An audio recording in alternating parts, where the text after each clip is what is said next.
Today, we just really want to go over the goal of the SOS challenge, recognizing that conducting a network study is difficult, presents many challenges. We want to really take that on as a community. We want to learn as a community how to properly conduct a network study using Odyssey tools and best practices. And really to really demystify the process, right? And make the process seem less daunting, taking a study idea through design, through execution, through publication.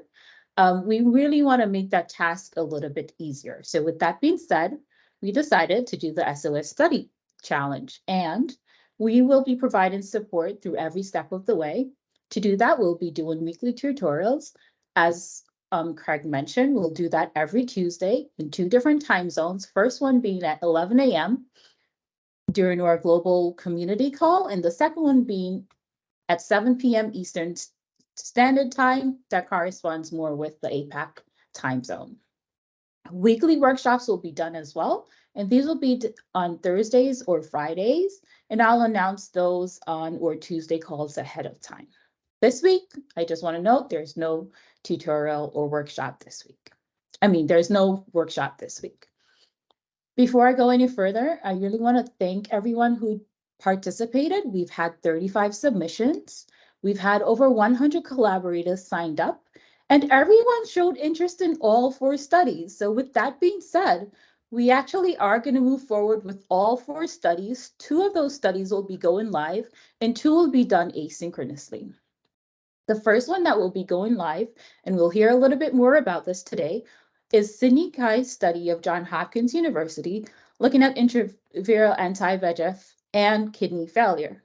This will be featured on our Tuesday calls, 11 a.m. Eastern Standard Time. Second one that will be going live is our fluoroquinoline study, and this is led by several collaborators in our APAC group: Sin-Cheng Yu, Shangji Kim, Jung-Hoo Kim, Jung-Ho Lee of Yonsei University, Jack Donafsky, Nicole Pratt of University of South Australia, and this will be featured in our session 2 on Tuesday, 7 p.m. Eastern Standard Time. The 2 studies that will be done asynchronously, the first one is led by Zenas Yu of the University of Manchester. This looks at the amongst the people with psoriasis, does the exposure to Skyrizi increase VTE while on treatment?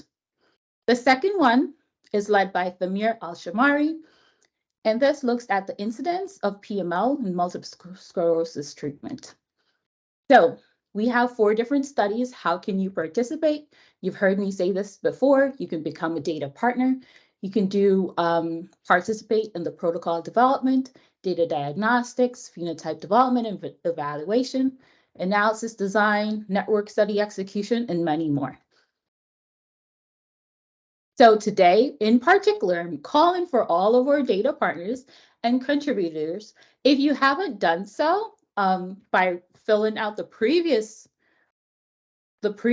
survey, you can reach out to me directly if you want to participate.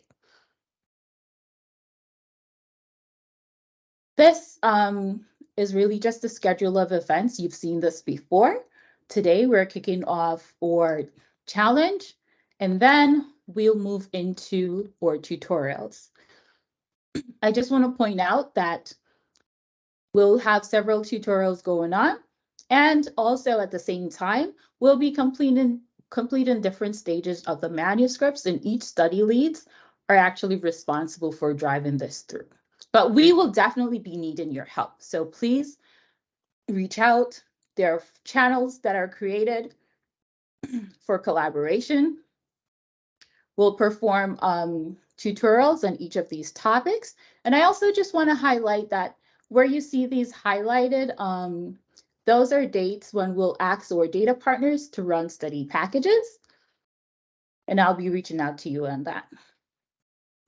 So, like I said, we'll be collaborating in teams. We'll use workshops. We'll use the community calls for collaborations. So please be on the lookout for all of all of our communications about that.